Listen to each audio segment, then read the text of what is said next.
Hello and welcome to the Monday Total Soccer Show. I am Darryl Grove and I'm joined by a man who has a lot on his plate today. It's Taylor Rockwell. Hello. Hey, buddy. How you doing? Pretty good, but I also have a lot on my plate today. That's how it works? Yeah. To go with a different metaphor, if this was a Christmas carol and we were Ebenezer Scrooge, we'll be visited before the end of this podcast by the Premier League, the Champions League, Major League Soccer, USL, NWSL, and probably some other things as well. And at the end, do we take a less cynical, more like happy approach to soccer? Yeah. Is that the plan here? I think you got to finish these metaphors. You got to set them up, and then you just got to let them roll out in the end. I like people to just pick up on them where they go. If anyone goes out and buys a giant goose today, that's great. All right.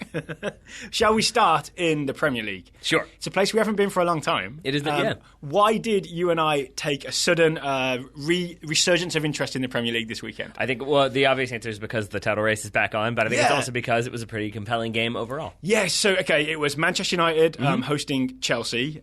Spoiler alert, Manchester United won 2-0. We're going to sort of delve into that game and look at how it went. But genuinely, we've kind of ignored the Premier League because I thought this was over. I thought Chelsea were just too far ahead of anyone for anyone to be able to catch them. Suddenly now, after this defeat, it's only 4 points between Chelsea and Spurs. Yeah, I'll add that it's not just, though, the title race. It's not as though we're like, oh, okay, now there's a title race, now we're interested again. I think it's just been more that we've been very interested in what's been going on with Major League Soccer. We've been interested in the U.S. national team and what's been happening there. So we've been distracted. Yeah, and a lot of other like world soccer announcements. So as we talk about frequently, it is just a matter of like what we can do in one given show. There's always going to be soccer to talk about, and sometimes we have to miss stuff.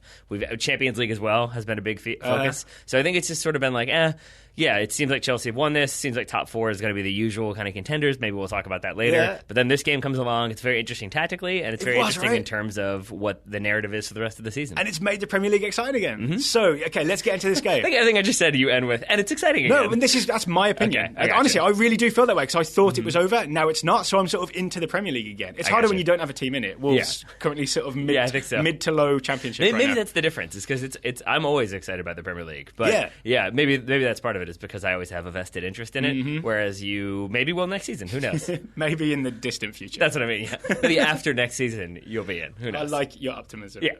Okay, so let's talk about how did Manchester United and Jose Mourinho pull off this 2-0 win? Because we picked up on lots of little things going on in this game. Would you go as far as saying this was a sort of a Mourinho masterclass and there's probably a table full of dossiers somewhere? Sure. I think especially because going into this game, I think a lot of people were going into this game, people were saying you can't rest players. It's Chelsea coming to town. Yeah. You've got to kind of go out and try to get the result, especially because you're Mourinho. You have injustices to right if you are in the Mourinho camp. That's Mourinho's whole life. Yeah. So then I think when people saw this lineup and this approach, I think a lot of fans were very frustrated. And if people didn't see this, what was the most noticeable thing in this lineup? Well, there was no Zlatan. Yes, that's a big one. It was Zlatan-less. Yeah, and it was a back three. So I think people kind of saw this as more... Theoretically, it was like a 3-5-2, but I think people were a little bit concerned that it was going to be more of a 5-4-1. Exactly, and just kind of bunker, try to get the 0-0 draw, and then focus on Europa League as a way to get into the Champions League. And instead, it's a 2-0 victory. So I think that part of it is like who started, and the formation they were in. And then I think the biggest takeaway from this game is that Ander Herrera, when he doesn't get a red card, can be very, very important to this Man United team. Absolutely. It was an absolutely classic defensive midfield performance from Ander Herrera that also includes an assist and a goal. Yep. I think at the end of it, he walked over to Chelsea's number 7 and said, I'm the N'Golo Conte now. Oh, yeah? So the biggest thing in this game that I saw, and I know you saw, Ander Herrera man-marking Eden Hazard to the max. Yep. Like, you can't see a tighter man-marking job. No, and I think two components there. Number one, you would even see when he would get the ball, when he was involved in kind of swinging the ball from left to right or right to left. Herrera, he would play that ball and then go right back to the middle, just to make sure he was in the right position to stay on his man. And that's really weird to see, right? Because, when United have the ball, you expect everybody, especially midfielders, especially, a somewhat creative midfielder like Herrera, to get involved in the attacking play. But you're right, he would play the ball out wide, then he'd be like, all right, did my job, going back to marking Hazard. I guess just in case there's a counter-attack. Well, see, then he's never sort of left free. Yeah, I think that's definitely a part of it because we know he can break at pace. But I think it's also an interesting... You said this was a Mourinho masterclass or a classical Mourinho game. And I think you're absolutely right because in games past, Man United have really struggled to get numbers forward, to get shooting opportunities, to get goals. And I think in this game, they didn't. They still had numbers forward. And I think a big part of that was because Ander Herrera stayed back, stayed home, marked Eden Hazard as much as he could. Yes. I think it freed up other players to push forward. Other So players almost by being- sacrificing one, you could send more forward. Right, yeah, because you think that central midfield, it was Herrera doing the man marking on Hazard, and then it was, Fellaini and Pogba? Yep. And both of those guys have, at times, struggled with the defensive midfield role. I'd say Pogba even more so, right? Yep. Maybe forgetting to do some marking. Instead, they're free to just go forward and kind of, first of all, bully some Chelsea players, because those are two big dudes, and also, express themselves creatively and make things happen. And I think after the game, Mourinho gave his post-match interview, and he said basically, well, we kind of used these tactics in the FA Cup when we went to Stamford Bridge. Yes. And kind of is the operative word there, because number one, they did play back three. Yeah, but it was which still is rare, right? In the Mourinho era. Especially. But it was still like nominally a 3-4-3, but I feel like more of like a 3-4-2-1. So you have that one. Yeah, and that was still, I think, Rashford in the middle. Was that like an attempt to just mirror Chelsea's formation? Yeah, I think so. In the last game, yeah. I think so. And then the other element there was that they were still trying to man-mark Eden Hazard, or at least kind of knock Eden Hazard off his game as much as possible by fouling him a lot. Yeah, literally, right? And the difference in that game was a lot of different people went in for contact on him, but Ander Herrera booked twice, got that red card, sent off, and I think that definitely impacted what United were able to do. Can I put something to you? I think it's brave of Mourinho to be like, no, those were the right tactics. That thing went wrong. We're just going to tweak them a little bit, and we're going to go back and we're going to do it again. And I think you could see how much it had been tweaked, though. You're right, it was only like little tweaks here and there, but you could just see the way Ander Herrera, consistently, he would be on Eden Hazard. Even when the ball was like at the top of Chelsea's 18 and Hazard was at midfield, you'd see Herrera marked him like back to stomach marking him, but with his hands in the air, like, no foul here, no foul here. I saw that too. Yeah, it's really interesting, right? I think he was making a big show of, I'm not hurting him, I'm just standing near him. Yeah, and then the other, and like another component there would be Michael Carrick didn't start, comes on in the 60th minute. Ander Herrera gets a yellow card at the 73rd. And after that, we see Ander Herrera with a little bit more freedom to roam, and it's Michael Carrick who's tracking Eden Hazard. Just in case there's a clumsy foul, and he can take a yellow. Yeah, right? so I think that would be the other adjustment that was made, at least in terms of Ander Herrera's game, to keep him in the game for the full 90, and I think that was a big difference. The other thing I saw United doing, and I don't want to get too much on the Mourinho's a genius bandwagon here, but he really did seem to get everything right in this game. Yeah. With those two forwards, instead of Zlatan, you've got Lingard and Rashford, right? And not only does that give you the chance to break at pace, it also allows one of those guys to pull wide. Both of them are quite comfortable going to the wing, right? They've played there plenty.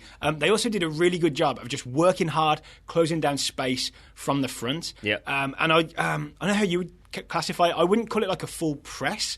I would call it more just like they're blocking off all the angles, making it really frustrating for Chelsea. And then Hazard is also man-marked. So Chelsea not only have like a limited number of teammates options to pass to because the lanes are full of Man United players. They also don't have their key guy that they always want to find because he's always got Ander Herrera glued to his back. Yeah, and I think. Then what do you do if you're Chelsea? Well, I think that's I agree with 90% of what you said. The only thing that I would add is that I think at times Man United did do the full press, and so you would see them sort of. Sometimes they'd have time. And then they would press forward a little bit, and then they would not have many options, and they'd be forced to booting it long. Sometimes they would be put under immediate pressure and be forced to kick the ball out of bounds or turn the ball over. So I think it was kind of a varied approach from United's defense that I think really kept Chelsea having to figure out a new approach, which is why you saw Antonio Conte switch to a back four. I think maybe a couple minutes into the second half. Which feels weirdly like an admission of failure, right? Because this thing has worked and worked and worked almost all the way through the season.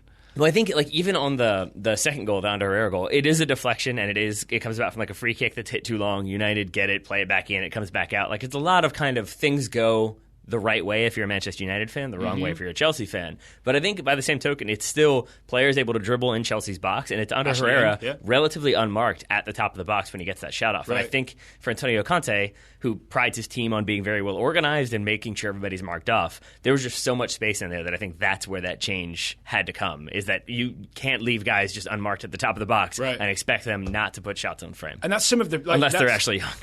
That's some of the pressure as well, because it was I know that free kick was overhit from Rashford, right? But then Pogba chases it down, and Ashley Young chases it down after he loses it, and then Herrera makes himself free. So it's a lot of just forward pressure from Manchester United. But that's not the prettiest goal. No, that's a deflection off of...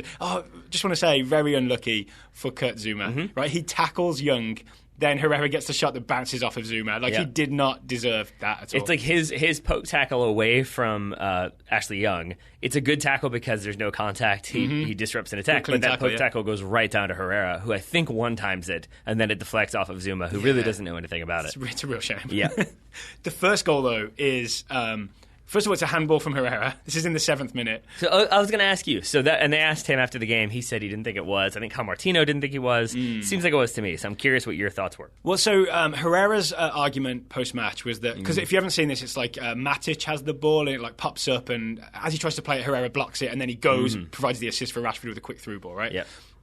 Herrera claimed that his hands were like by his side, yeah. But when you see it, they're out there, right? Yeah. He's gaining an advantage by the position of his hand. The only justification I could see for it not being called handball is because referees take into account the distance between the player and the ball. So he could just claim that like there's not time for him to move his hands out the way. Yeah. Like Matic just plays it directly into his arm, and therefore the distance means that it's not handball. Yeah, and I would say, I mean, and full disclosure here, I am a Man United fan, so like that's why I asked you first. I would say. I thought it probably was a handball, but I would say the reason maybe why the referee... I would just say the referee was in a position, I think he was 10 yards away facing that play, saw it cleanly. Right? Yeah. So I think, his ruling was maybe he could get his hand out of the way, maybe it wasn't intentional. That said, it's still a pretty clear handball. I feel like even if it's unintentional, then it doesn't need to be a booking, but you can still give that free kick. So I think Chelsea fans maybe justifiably a little bit aggrieved by that. Yeah, I mean, of course. You can see if that was your team, you'd be very upset, right? Mm-hmm. But you can't argue with the through ball. Nope. Because Herrera does this, right, like, sort of... maybe a third of the way up the field in his defensive half, right? Turns, takes a couple steps forward, then hits a pass outside of David Luiz for Rashford to run around the other side on. It is perfectly weighted and perfectly, I want to say paced. Because you have to hit that ball pretty quick for it to be a counterattack from there. Oh, yeah. Right? And to that point, speaking of quick and counterattack, I think this is where Mourinho got things right. And I know after the game he said, we played the team that best fit. Yeah, and maybe there was an implication that he dropped Zlatan as opposed to rested Zlatan. But I think if you look at this, both. But look at that Chelsea back three for a second. Can be drop rested. Yeah, you can be. And if you look at that back three, it's Gary Cahill, David Luiz, Kurt Zouma. Kurt Zouma maybe, but the other two not known for the paciness, not knowing for being the best when it comes to like keeping consistent positioning. At least David Luiz isn't, who's playing at the heart of those three. And so I think against a front line of Marcus Rashford and Jesse Lingard, who are much pacier than Zlatan, I think it makes more sense. You saw the Rashford-Luiz mismatch in terms of pace on this pass, right? There was no way that David Luiz was going to outpace Rashford to this. There's also the idea that I'm imagining if that was Zlatan, and let's say Zlatan and Rooney up front, both of them prefer both of them prefer to come and show, right? So that ball from Herrera, if it's Zlatan, instead he's probably like back to goal, sort of maybe backing into Luiz or Cahill and receiving it into his feet. And that can be effective too, right? That can be a layoff and set up a chance. But for this like quicker counter-attack thing, Rashford and Lingard are the perfect pair for it because you've got both players pacey, always two options on, and you could see it work on this first goal. And I would say, I mean, and again, to go back to players in attacking positions, if you have Zlatan dropping deep or if you have Rooney sitting deep because Zlatan is dropping deep, then even if you do have like good link-up play and somebody runs off of Zlatan, you still don't have anybody really charging towards goal. You have now 4 or 5 people near midfield, essentially. And so I think by having those two youngsters in there who could stretch a little bit more, who could make those runs in behind. And who's willing to do the defensive work as well because they want to prove themselves to Mourinho, and they're still fighting for a starting spot, right? I think of it almost I know like... Lingard's on 100,000 a week now, but he's still trying to prove himself. Yeah, true. But I think of it almost like a little bit like World War I trench warfare, where it's like if you have Zlatan and Rooney dropping deep,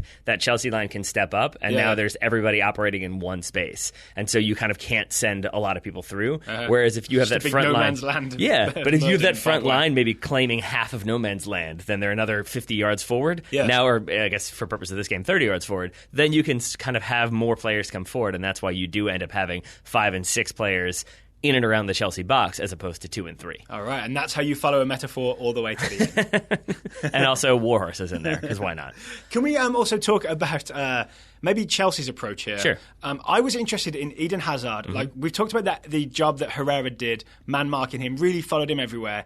Could Hazard have done anything different? For example, Hazard for most of the game sticks in that sort of, I want to call it like an inside left forward type channel that he's in, and allows Herrera to just stay with him there mostly. I'm thinking maybe if I'm Hazard, I might have wandered all over the field and tried to pull Herrera out of position and like open up space for other people to exploit.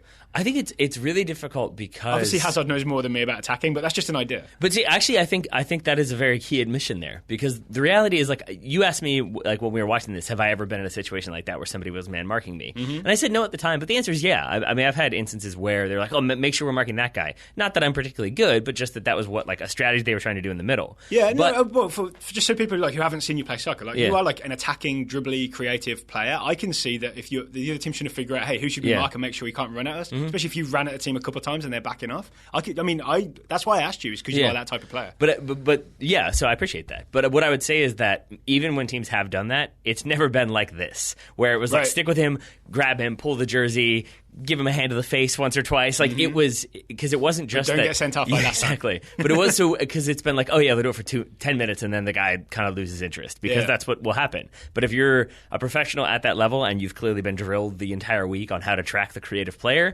that was the thing that I noticed, even more so than like Ander Herrera stepping and winning or winning slide tackles, was just that he was annoying as well. That it was he was pulling jersey, he had hands on Hazard's back, he'd hold his hand, he'd hold his arm, and just that stuff, it's enough to put a player off. So I don't think that Hazard trying to move more or drift to one side or the other, I don't think it necessarily would have helped. I think that's where his teammates and his manager have to figure out a way to either get him some room or take advantage of that situation. So if Ander Herrera is so focused on him, then take him way away and send another player through the middle. I think they tried to do that a couple times, and I think United did a decent job of dealing with it. Could they have played him centre forward?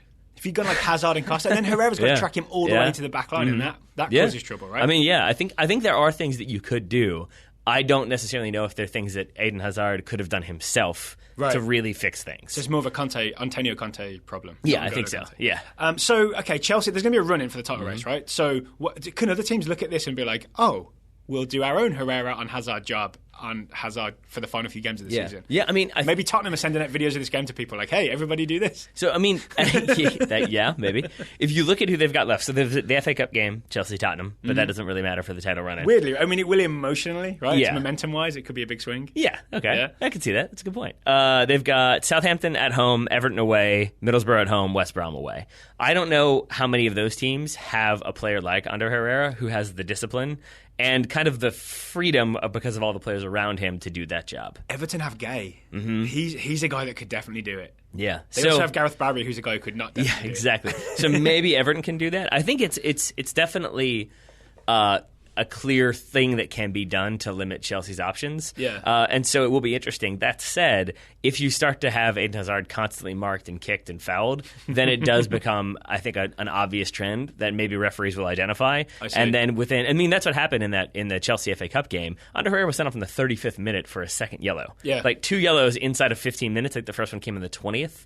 Like that points to the referee identifying a trend and being like, no, I'm not letting that happen. And I could also see that, which would then make that game plan sort of ineffective. So you could also argue then in this game that we took that Sunday's game, it's Herrera, who is like a magnificent player, right? Yep. It's Herrera also with the benefit of the experience of that FA Cup game where he got sent off. Yeah. So he's like drilled in doing this. He's done it once before, knows what he got wrong that time. So this is like his second bite at the cherry. So maybe other teams don't have a guy who like have his skill set and his like recent experience, and also probably the week long, I'm assuming, find Hazard training camp that Mourinho put Herrera through. I like to imagine that he was like letting him walk around Old Trafford, and then Mourinho would just like project a hologram of Hazard, and Herrera had to run and get next to him. Yeah, I like that. Sort of like the Men in Black test they do with Will Smith at the start, right? Yes. That's such a good scene. I would also say, like, we've talked a lot about Ander Herrera, and there's other players I want to get to, but I would say I'm inclined to say of all of the Man United players, he might be the one who's most passionate about wearing that shirt. Yeah. Like, you can just see how much playing for that team, how much playing for that club means to him. And I think in that regard... He's also passionate about maybe wearing Hazard shirt. Yeah, well, yeah. But I think there's an element there of like... And I'm not trying to sow salt in the wounds here, but like... It's a little Steven Gerrard-ish at times, that he can be too up for games. And I do think that's what happened in that Chelsea game. He was so up for it that he just went in and had 2 bad tackles. And I think so you can have those games where you're too emotional, and then you can have those games where you really up your game because it means that much. And I think that's the kind of duality of passion when it comes to having a center mid who does that type of game. Speaking of, the other place where this was won for Manchester United is the Diego Costa versus Marcus Rojo matchup. So everyone knows Diego Costa will deliberately annoy you and try and get you sent off, and he is very, very good at it. We saw Marcus Rojo in the centre of centre defence, the central guy in the back three for Man United, which was weird, right? We saw that and we thought, he's not normally that experienced and that sort of leadership-y to do that. You saw Diego Costa, the centre-forward, matched up with him. And you saw a lot of... The best one I can think of is when Costa deliberately falls into Rojo when they're both going down, and then puts his elbow out to make sure that his elbow lands in Rojo's face, but also isn't like a deliberate swing, right? Yeah. Looking to get Rojo He knows in what he's trouble. doing, yeah. There's him slapping Rojo's hands. He's definitely trying to rile him up, Yep. trying to get him sent off like he did to... Who's the Arsenal player? Was it Gabriel he got sent off? Yes. Yeah. Yeah, we just kind of kept like Yep. the little... And he's the also... best at it, and Rojo stood up to And it. he did a couple of those other... Like, he did the accidentally leaving his foot in to make contact. I forget who that was on. Gigantic quotation marks around accidentally. Yeah, but then there were just those moments where Ibrahimovic does this as well, don't get me wrong, but it's those moments of theoretically he's trying to be like, oh, hey, buddy, good play, but he does that by like patting your face. So it's sort of like, hey, good job, slap, slap. Yeah. And in those moments... You can tell the ref, oh yeah, I was just congratulating him, but Yeah. actually you're trying to just like And push that's him over the edge. absolutely what it did to Gabriel. I think he like patted him on the chest, and Gabriel like slapped his hand away, and then it turned from there. And I really like... We talked last week about that the death of the hard man in Hello Magazine. Yeah. I really want to, like, when he retires, because I don't think he would ever do it now, and obviously this would require me to have access. But I think it'd be fascinating to have like 30 clips of Diego Costa doing Diego Costa things and sit down with him, because I have so many questions. Like for him to talk you through it. Yeah, because there was one, I think it was the Bailly one. It was one or two different incidents where he didn't stand up. So he had clearly fouled somebody, and I think he was already on a booking for the second one, but he stays seated and talks to the referee, and he's surrounded by players. And just in that little moment, because he stays seated and talks, he's not threatening. Like, if he were up and arguing and shoving people off of him, I think he probably gets a booking. Well, he's by all accounts a very nice, very charming man, and a good guy as Off well. the field. Yeah, off the field. And then yeah. as soon as the whistle goes. But I just mean more so that I think there's a lot of that. Like, I was told that at a young age, that if you have fouled somebody, and you maybe didn't mean to, but you know it's going to be a booking, if you go back and you're very apologetic, oh, I'm so sorry, let me help you up, are you okay? Yep. The referee's going to be like, oh, he's probably a good guy, he didn't mean to do that. Whereas show if you just contrition, walk right? away and you don't care, you're going to get a booking. Yeah, because then the ref's like, oh, he needs to be told. Yeah, and so if Costa fouls somebody on a yellow and it's an aggressive foul, and then he pops up and walks away, and maybe someone gets in his face and he shoves them away, if you're the ref, you're going to be like, he's still pretty aggressive. That might be a booking. But if you stay seated and you're like, what? I didn't do anything. There's a bunch of bullies crowd around you, bullies in quotes, then maybe the official's just like, okay, everybody clear out, you go to your side, and suddenly it's not a booking. And you're like, oh, he chopped down that cherry tree, but he didn't lie about it, so it's okay. I just think there's it drives me nuts when I watch him play while I'm rooting for the team. But like when I'm rooting for Man United, I don't enjoy Diego Costa. But by the same token, I feel like there's just an art in that ruthless jackassery that I really want to learn more about. Not for my own game, because I don't think I have. I feel like I would try to do that for 2 minutes and then just be like, I'm so sorry, I apologize. Let's be best friends. So he can still end the season, obviously, with a Premier League winners medal. We've talked about Chelsea's run-in, correct? Their opponents, essentially, for this run-in will be Tottenham Hotspur. Spurs beat Bournemouth 4-0 this past weekend. After also, there's a big win over Watford recently as well, right? Spurs are on fire. Yeah, can't stop scoring, man. How many games left to go, and who do they have to play? Because the title race is on. It is indeed. So they've got that FA Cup game you already mentioned. That pushed one of their league games back. So remaining, they have got Crystal Palace away, Arsenal at home, West Ham away, Man United at home, Leicester away, Hull City away. That's rough. Yes. That is rough. It is Crystal very Palace are sort of on a roll, right? Yeah, and I think, I did Chelsea's earlier. I left off 2 games. I think it's home to Watford and home to Sunderland. So Chelsea's run in decidedly easier. Pressure may be off Sunderland by that point. Yeah. In what way? In the way that they're definitely relegated. Yeah. Yeah, and it is interesting because it does seem like maybe those bottom 3. Famous last words, but it does seem like those bottom 3 are going to struggle to get out of being that bottom 3. All right, and just to give people the near-term focus. Okay, so next weekend, it's the FA Cup semi-final between Chelsea and Tottenham. It is. No Premier League points on the line, but lots of, momentum on the line. I think Man City, Arsenal as well, or Arsenal, Man City. Okay, well, that's also worth watching, right? But then the weekend after that, who do Chelsea have and who do Tottenham have? I'm looking at the near-term title race. I believe Chelsea have, they had Southampton, that's postponed to the April 25th. So that's their next game. Okay. And then Tottenham have Crystal Palace away. Okay, that's worth keeping an eye on, and we will do so here at the Total Soccer Show. Sounds good to me. That sounds good, but you know what looks good? What's that? A Total Soccer Show scarf and/or T-shirt. And/or. You right. can wear both. Yeah, right? I think if so. you're very confused about what the weather is, you can wear both. It's still cold in some places. That's true. So if you're going to watch soccer in Antarctica, for example, maybe you're going to want a couple shirts and a couple sweaters. So yeah, you can buy Total Soccer Show merch via totalsoccershow.com/shop. The T-shirts are designed and made and shipped by Who Are Your Designs, Indeed. who most soccer fans will know. The scarves are made by Roughneck Scarves. We have found the best people to make the best scarves and the best T-shirts with our logos on it. Lots of bests in there, and I like it. The URL again is totalsoccershow.com/shop. Alrighty. Speaking of top-level things, Yes, sir. the UEFA Champions League is back this week. It's the second leg It's been of so long. the quarterfinals. It's been so long since last we saw it. Does this feel weird that it's just a week? It was only last week? I mean, yes, and I know that's normal. It's just sort of like to have such big games in such a short amount of time. Yeah, it feels a little strange. All right, so let's do a very quick preview. Sure. Chronologically, right, on Tuesday, what do we have? On Tuesday, we've got Leicester City via Atletico Madrid. Atletico Madrid having that 1-0 lead going to Leicester. And then we've got Real Madrid versus Bayern Munich. Bayern Munich going to Madrid, needing to get a result, having lost 2-1 at home. Okay, let's start with the slightly less glamorous game, with all due respect. All right, Leicester City hosting Atletico Madrid. Mm-hmm. This is interesting to me because Leicester need to score. They do. Atletico don't need to worry about scoring. They do not. So, do we see Atletico maybe just sit back and ease off? I think we see Atletico watching a lot. Calm Diego Simeone. No, because I don't think they can do that. But I think we see them watching a lot of Sevilla and trying to figure out what went wrong for Sevilla. Yeah, because do Sevilla the opposite of that. Similarly had the lead going to Leicester, and then Leicester get that 2-0 win. Yep. I'm curious to see what happens because Leicester really don't ever have the majority of possession. Like it's a very rare thing when they do. They're looking at 30s usually, right? And so I can't really see Atletico just sitting back and being like, by yes, all means, have the ball. I think it will still be... But if that's me, that seems like the challenge you could set Leicester. Like, hey, what can you guys do with the ball? Rather than you guys like sitting, like not deep, but you guys sitting tight and then trying to counter fast through Vardy. What happens if we just give you the ball and we'll see what Danny Drinkwater can create? Right? That's a different challenge. Yeah, and we've talked about this before about what happens when neither team wants the ball. Like, what does the game become? And I think the answer is ugly. And that's maybe what I would expect. I would say, though, if you're looking at which manager, and, well, whatever, some disrespect intended, I guess. If you're looking at which manager is more likely to change things up and have a different tactical scheme, I don't think it's Shakespeare. I think it's Simeone. Right, because, unless I'm misunderstanding, Shakespeare is basically just doing sort of the same thing that Ranieri did with Leicester. I think so. And I know Shakespeare was involved in that style and formation, but it's very one note, right? Yep. Yeah. On the flip side, Shakespeare...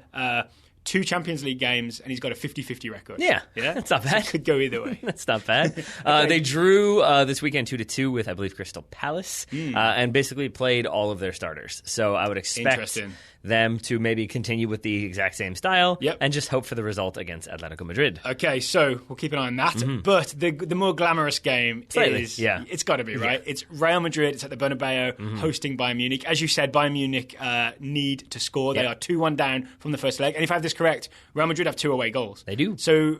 basically, Bayern have to go and attack. Yep. That's why this game's worth watching. It is. Yeah. And it'll be interesting to see who does what. Madrid rested essentially every single one of their players except for their 2 center backs, and I believe that's because those are the only fit center backs they have. Okay. So Ramos and Nacho? Yes, so they gave everybody a nice break. Bayern, I think, had some players rested as well. Did you see their sort of, quote, second string starting 11? It's still ridiculous. It's outrageous. Yeah. It's got James Rodriguez in it. It's got Isco in it. Yep. There are other teams that would dream of having those players. Yeah, I think so. Contrao, Asensio, they've got some players. And Alvaro Morata. Right? Juventus would dream of having. Yeah. So they won 3-2, I believe, even with that second string 11. Bayern Munich, it's all about guys coming back from injury. Top of my head, I know Boateng was rested this weekend because he has a little bit of an injury. Mats Hummels, they're hoping can come back. He'd be a big... Yeah, because Javi Martinez, the centre-back who replaced him, sent off. Right? I mean, really, I thought he had a long-term injury, so that's interesting to hear that he might come back. I'm just quoting an ESPN FC story that I read saying they're hopeful. They're hopeful that Hummels comes back. That's not very specific, is it? The other one that seems more realistic, Lewandowski, who apparently practiced with the team, didn't play the weekend, practiced with the team. They're hoping he can be the centre forward. Because really, if you're looking for goals, that's your man, right? Yeah, I think so. And they will be looking for goals because that 1-0 result is not going to get it done. They're going to need at least 2 goals, or Bayern Munich, to make something happen. So this could be an exciting game, or it could be that Real Madrid hit them on the counter twice and it's over after 20 minutes. Or that. It could be either one. I mean, I know that's always the case with second legs in the Champions League, but it really does feel like 3 of these could be done really quickly because you could it would be really depressing if on Tuesday within the first 10 minutes, I mean depending on your perspective, but if you're a neutral, if in the first 10 minutes if Atletico hit on the break and score and Real hit on the break and score, it's sort of like that's pretty much that. Yeah. Yeah. What else is happening on Tuesday afternoon? Yeah. Ooh, diagnosis murder. Yeah, and the same thing could probably be said of Barcelona-Juventus on Wednesday. Yeah. Because really, if Juventus get any goal, it's going to be very, very difficult for Barcelona. But if Barcelona get any goal, suddenly we've got a PSG-style bit of excitement on our hands, right? Maybe, yeah. Maybe. Again, a Juventus team that has not conceded very many goals at all this season, they are not PSG. Yeah, that's true. Yes. But who knows, right? Who knows? Is it fair to say we'll DVR that one but not fully watch it? Yes, I think so. Because I want to say, I feel like everybody doesn't want to say this tie is over because obviously there's still a game to play and because of what happened against PSG. Yep. But it does feel a little bit like a false narrative that people are trying to create this idea like, well, you never know, Barcelona's Barcelona. And it's like, but there was a reason why everybody thought Juventus were going to dominate at home. Right. And that's exactly what happened. And also, the remarkable thing about that Barca v PSG comeback is it was just statistically so unlikely. That sort of thing doesn't happen. Yeah. So the fact that it happened once, it's almost like it's the exception to the rule, which means it probably isn't going to happen again in the second leg. Yeah. Please don't play this part back if they win. No, I mean, it's fine. if it happens, it happens. I'm kind of frustrated Don't expect it to happen though, right? Yeah, and I'm kind of frustrated by, it feels like a little bit of a false narrative of people writing whole long previews that are essentially like, well, they did against PSG. So, they've got some players injured and they've got some players like coming back and we're not sure exactly what they're going to do, but you never know. Like, it just feels like that's the preview, is they've done it before, so they could do it again. Yeah. Here's my invoice. Exactly. Exactly. So, maybe that one is the one that we'll watch in like the 90 or 80th minute if things are still exciting, because I think the one we're definitely going to be giving the most attention to is Monaco v Borussia Dortmund. Oh, yes. And not just because of Christian Pulisic. No. There's been a bit more... Obviously, everybody knows what happened with Dortmund last week. There was the explosion. The game had to be played the next day. There's been a bit more news come out, right, Taylor? You've got that up in front of you? So according to... I don't, but I can hopefully paraphrase it. According to two different publications, one German and then L'Equipe, the famed French magazine, it was Dortmund's CEO apparently said that they tried to get that game rescheduled, the game last week. But that basically what they're trying to do is have this game this Tuesday would have been, this Wednesday would have been the first leg, then they would have played the week after. So everything just gets delayed by 1 week. That's Exactly. what Dortmund requested after being the victims of an attack. Yes, and essentially, if you believe the CEO, Monaco rejected that. They said, no, we want to play the second leg at home, so we are not going to allow that to happen, at which point Dortmund had two options: play it at the time that they ended up playing it, which is the next day, less than 24 hours later, or forfeit, essentially, and give up the result. And apparently the CEO said he considered just withdrawing from the competition because they were so kind of frustrated by the situation and also upset by the situation. And I'll just say, like, okay, all I've done is heard this from you and you've read it, but from L'Equipe, it's kind of, that's a proper publication. Yep. This seems to saying be I'm not a proper publication? Let's see how it is. Shots fired. I like your podcast. Thanks.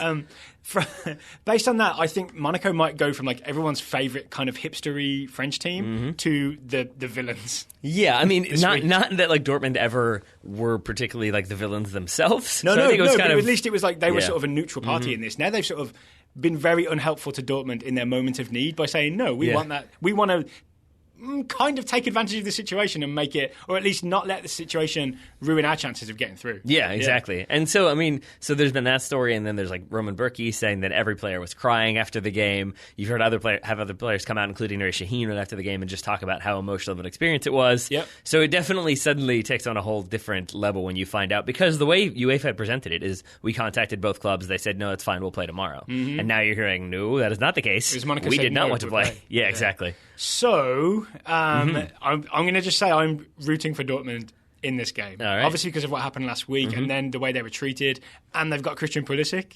There's one team I'm supporting. Yeah, and he is a man on fire at the moment. He is. Oh, just to set up the situation football-wise, Dortmund lost 3-2 in the first leg. Now, this game is in Monaco, so again, away goals, a problem. Yep. Dortmund going to have to go for it, but they have the technology. They certainly do. We can rebuild this game. Yeah, so they in that game that they lost 3-2, they did not start Christian Pulisic. He came on at halftime, looked very energetic. There are different highlight compilations of his, like the first 15 minutes he was on the pitch.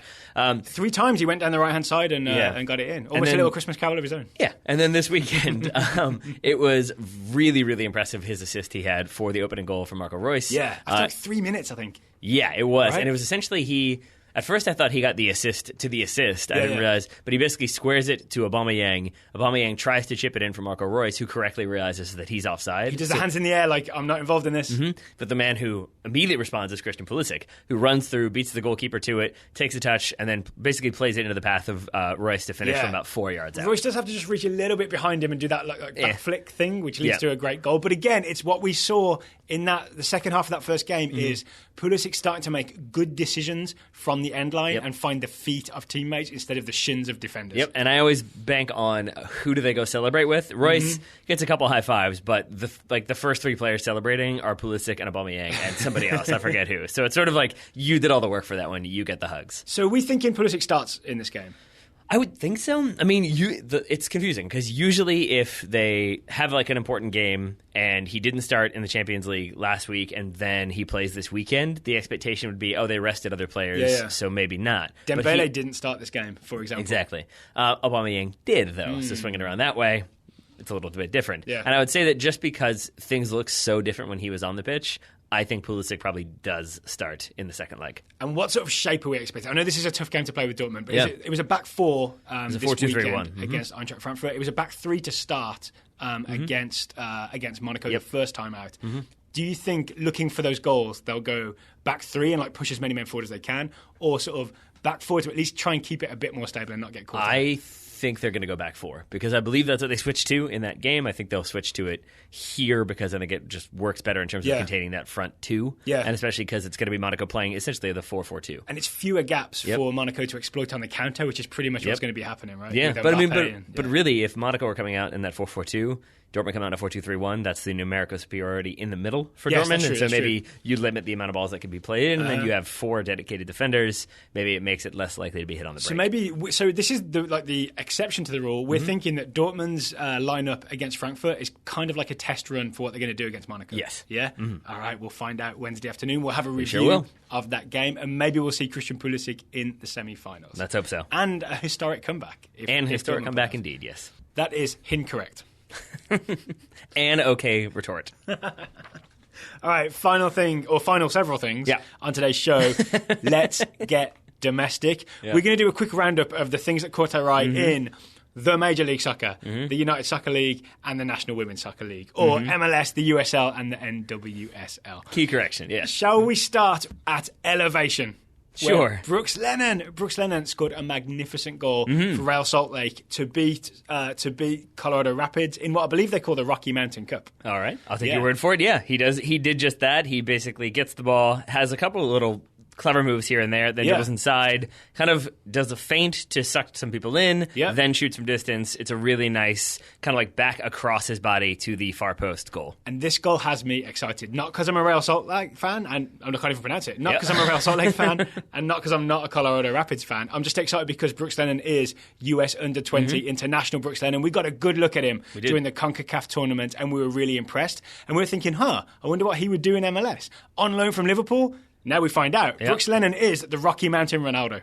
Yep, and he got a kiss from Mike Petke afterwards for his efforts, and I think deserved it because he did a couple different moves. I think you noticed he does a nice little kind of feint to make it seem as though he's going to pass the ball out wide, so then Colorado shifts some players over. That allows him to cut inside. Then he does that really nice sort of he doesn't even fake a shot, but he kind of winds his body up as though he's going to shoot, which then allows him to take a touch across the box. Azira buys it a little bit, right? Yeah, Azira I think overbuys it because he seems to drop in as kind of like another containing player as opposed to actually stepping to try to win the ball. And because he does that, then he bites out the fate, and that's why Brooks Lennon is able to get a little bit more space, and that's why he's able to shoot fairly uncontested. So Azira not only buys it, he overpays for it. Yeah.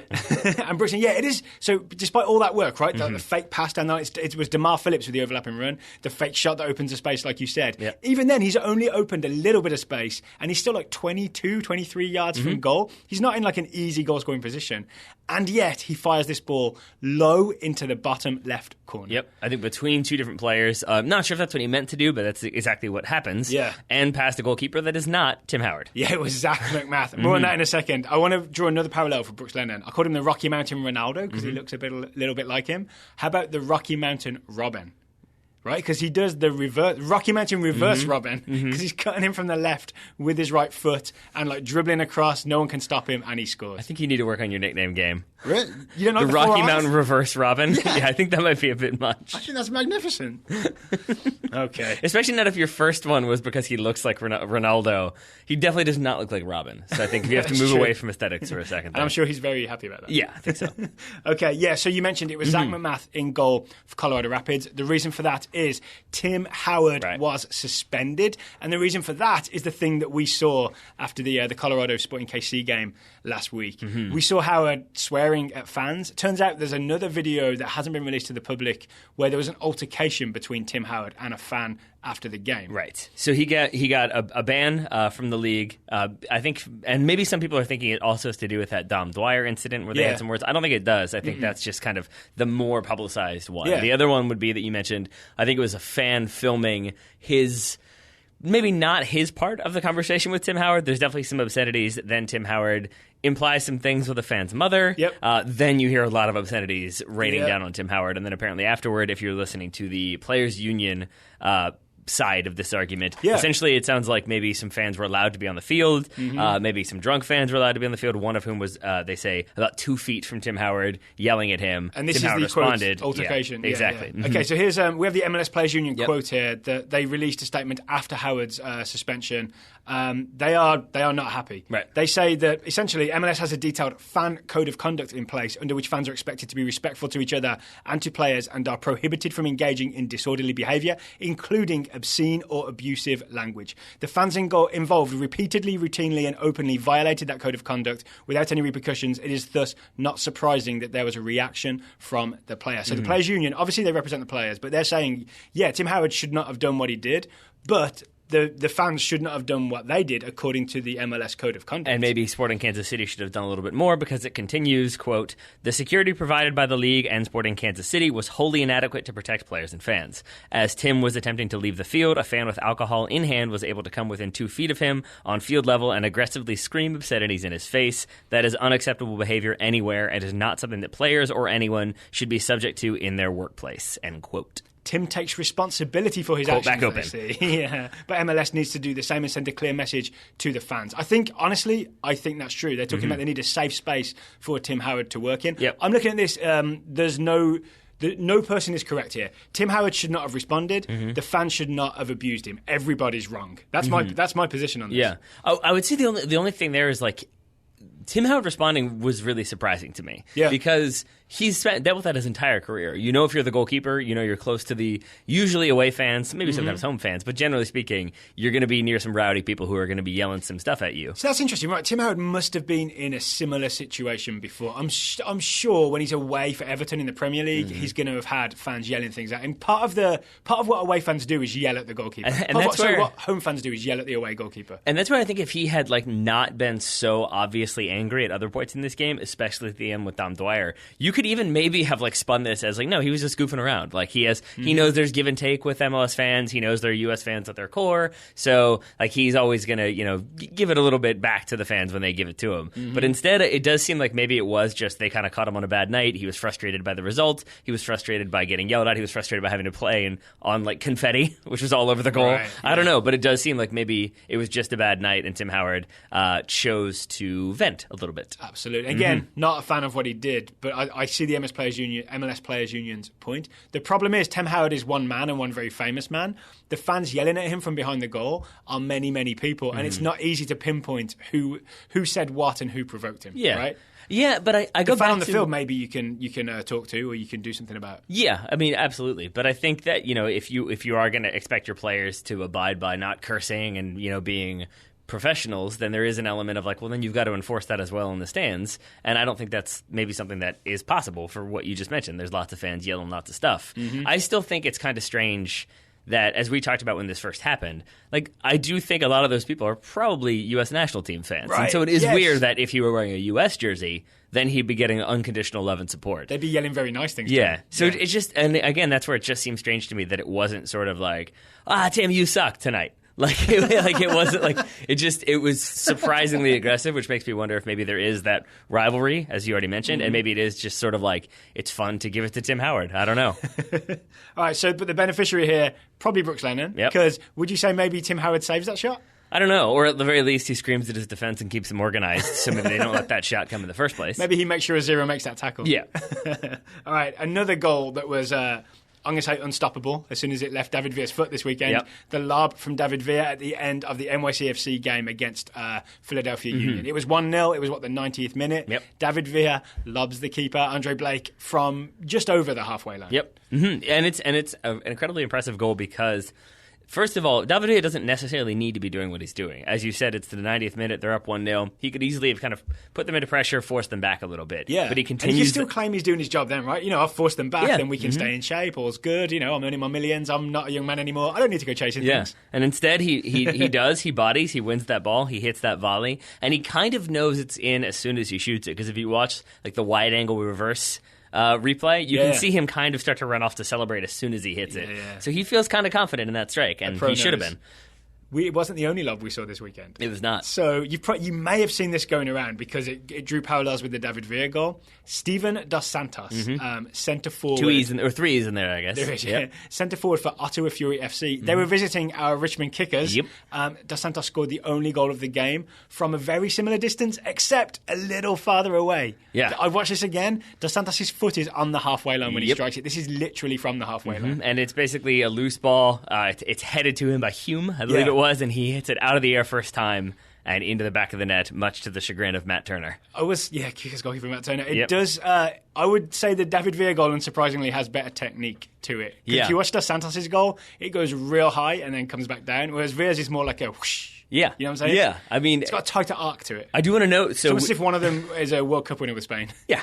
I do want to add, though, that you mentioned as soon as we got back from the Kickers game, because obviously we did the commentary for that. Yeah. You sent me a link to it with hey, it's already getting some traction because it's a great goal, but be warned, there are some negative comments because we're not excited enough. And I think a lot of people, to be fair, defended us. I appreciated that, but said, well, they are the hometown, the Kickers commentators.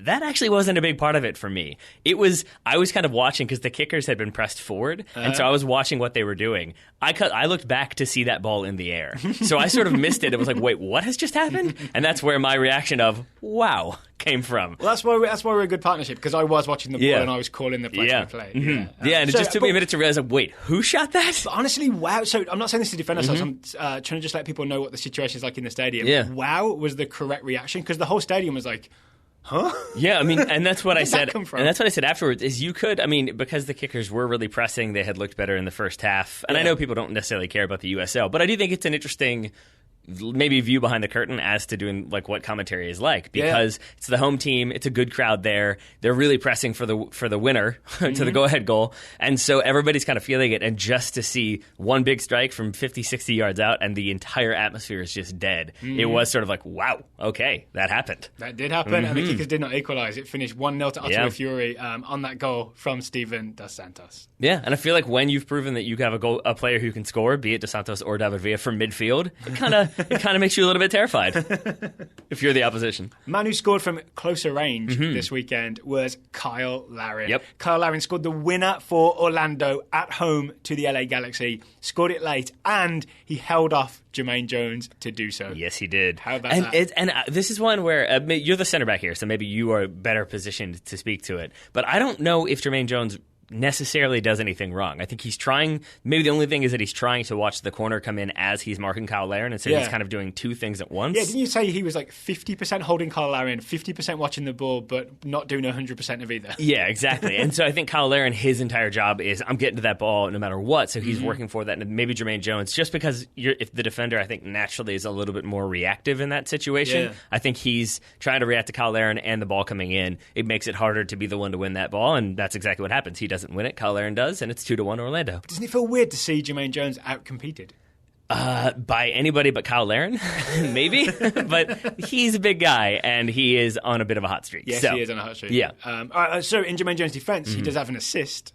He had LA Galaxy's equaliser. He played quite a nice ball into the feet of Alessandrini, who was able to turn and shoot. Yes, but that is... Just to give the Jermaine Jones camper a thumbs up. Yeah. It is a good ball because Legend. it is He's a legend. from... Yeah, it is from midfield. It does split some players, but it is definitely Alessandrini who does a lot of the work there. He does. Yeah, he does. Because he still has like 4 people between him and goal, and he does a nice turn and a nice shot from distance. Great home win for Orlando, though. Oh, yeah. And great to see Carl Larin keep scoring. I just wish Carl Larin was not Canadian. Oh, Yes. no, I wish he was American. I think the only thing that maybe LA can be happy about, and they're used to dealing with warmer temperatures as well, but maybe they can be happy that they've already played at Orlando because it is only going to get more humid as the season progresses. Yeah, I've seen that talked about as Orlando going to have even more of a home field advantage as we hit like June, July, August, because it's just going to be hot and humid, and theoretically the Orlando players will be used to it. Yeah. I'm not sure if anyone ever gets used to that Florida weather. I don't think so. I feel like that stadium should be like christened the sauna at some point this summer. Yeah.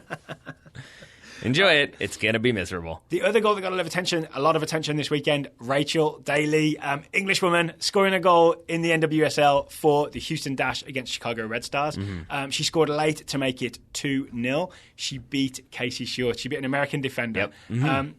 I want to say this goal, I've never seen a shot go so upper corner. Really? Yeah. Yeah, I mean, it's Super upper I'm not 90. sure how much more it could be without like tinging either the post or the crossbar. Yeah, it's definitely right there in that top 90, upper 90. Speaking of 90, so there was a bit of a controversy this weekend. It was the NWSL sort of debut with the new Lifetime TV deal, and it was being streamed not on YouTube but via the Go90 app. And I feel like there were a lot of NWSL fans Saturday morning downloading the Go90 app and being like, what do I do with this thing? Yeah. And so people were upset because you can't watch it on your laptop. You can only watch it on a mobile device.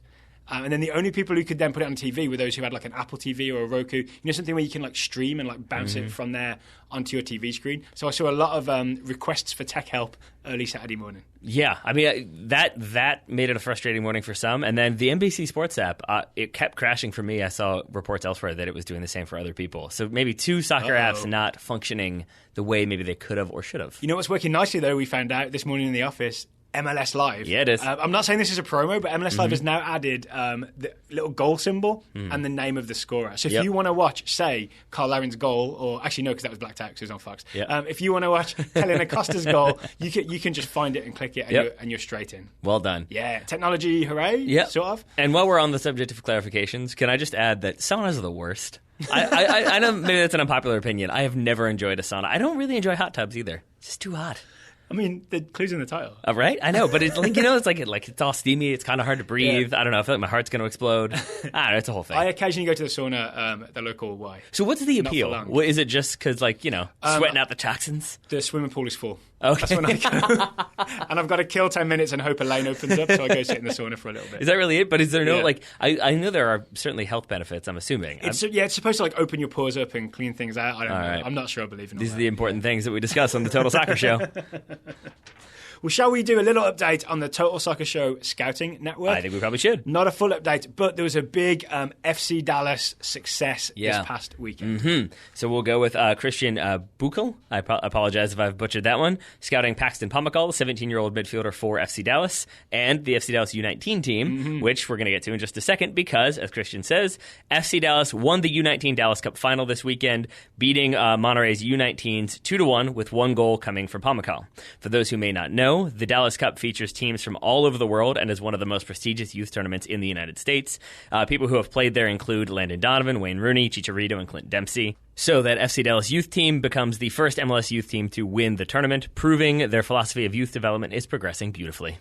Also involved in this tournament, Jesus Ferreira, scouted by Jose Andres Soto. So Jesus Ferreira, the 16-year-old forward for FC Dallas, Jose says Ferreira played a pivotal role in the FCD attack, not only in the final, where he assisted Pomykal for the opening goal, which we just talked about, but also throughout the entire tournament. He finished the tournament with 3 goals and 4 assists in 5 games. That's decent. It is. And there is one video of, I think it's the semi-final, am I right? It's Dallas versus Curitiba, Brazilian team. And there is a Jesus Ferreira assist to Paxton Pomykal, a Paxton Pomykal goal that looks like the future of very likely the Dallas first team and maybe the US national team. Maybe. And I'm surprised you like it so much because it is a really, really nice finish from Pomykal. He runs across, it's a chip ball over for him, and then he kind of hits it back across his body. And it's like a really well-placed, not powerful, but in like 100% play placement finish off the side post and in. And it's outside of the foot, which I think tricks the keeper. It looks so creative and clever and efficient. That's my kind of thing. What's not to like? Because you don't like scoop passes. Oh, and is it a scoop? It looks like a scoop to me.